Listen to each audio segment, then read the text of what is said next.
Halo semuanya, perkenalkan saya Devi. Di sini saya akan membacakan sebuah buku karya dari Oh So-hyang. Siapa itu Oh So-hyang? Oh So-hyang adalah dosen dan pakar komunikasi terkenal di Korea Selatan. Buku ini menjadi bestseller. Judulnya yaitu Bicara Itu Ada Seninya. Oke, langsung kita lanjut di bab 1 ya. Perbedaan juara 1 dan juara 2 terletak pada ucapannya. Nah, sebelum lanjut di sini ada quote yang menarik nih. Quote-nya, berbicaralah layaknya seorang pemimpi, maka mimpimu akan menjadi nyata. Dari mana datangnya kesan pertama? Ucapan yang membuat ilfil. Saya bingung, rasanya saya tidak kurang suatu apapun, tapi selalu saja ditolak wanita saat kencan. Pekerjaan saya bagus, hubungan dengan teman pun tidak ada masalah. Namun, mengapa saya tidak bisa memikat hati lawan jenis? Adalah K, seorang pegawai perusahaan IT berusia 30 tahunan awal. Perusahaan tempatnya bekerja merupakan perusahaan terkemuka dan terbaik di bidangnya. Namun, ia gelisah. Ia bekerja di tempat yang berfokus pada penelitian dan pengembangan, sehingga tidak punya banyak waktu untuk bergaul dengan lawan jenis. Ia ingin menikah dan belakangan sering mengikuti kencan buta, tapi sering pula ia ditolak para wanita. Sambil mendengarkan ceritanya, saya terus mengamatinya. Tidak tampak ada masalah khusus pada karakternya. Pemilik sifat biasa yang dapat ditemukan dimanapun. Namun, kebanggaan terhadap dirinya sendiri sangat luar biasa. Dari segi akademis, pekerjaan, keluarga, dan kondisi fisik, ia merasa tidak kalah dari orang lain. Ia juga sering menyebut hal yang sebenarnya tidak perlu dijelaskan. Selang beberapa saat, saya bisa mengetahui apa masalahnya. Lalu, saya bertanya pada Sike, bagaimana Anda berbicara dengan wanita saat kencan? Sike menjawab, biasa saja. Saya menjawab lagi, menurut saya tidak, karena itu para wanita tidak tertarik kepada Anda.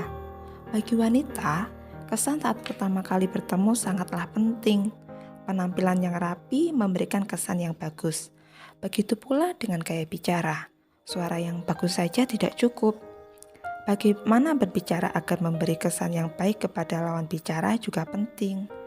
Dari yang saya lihat, Anda lebih sering membanggakan diri sendiri dalam percakapan. Kalau saat ini nih, kita sedang berkencan, saya pasti sudah merasa jengkel juga kepada Anda. Ia merupakan salah satu contoh orang yang merugi karena ucapan. Meskipun sudah memiliki semuanya untuk memberikan kesan pertama yang baik, suaranya jernih, enak didengar, tapi isi ucapannya itu terkandung di dalamnya yang bermasalah. Dengan hanya membicarakan diri sendiri dan tidak memikirkan lawan bicara. Jadi dicap tidak berperasaan oleh lawan bicaranya. Terlepas dari seringnya saya bergaul dengan wanita, rasanya tidak ada yang tidak tahu bahwa wanita tidak menyukai pria yang suka membanggakan diri sendiri. Oke? Hal itu sudah menjadi rahasia umum.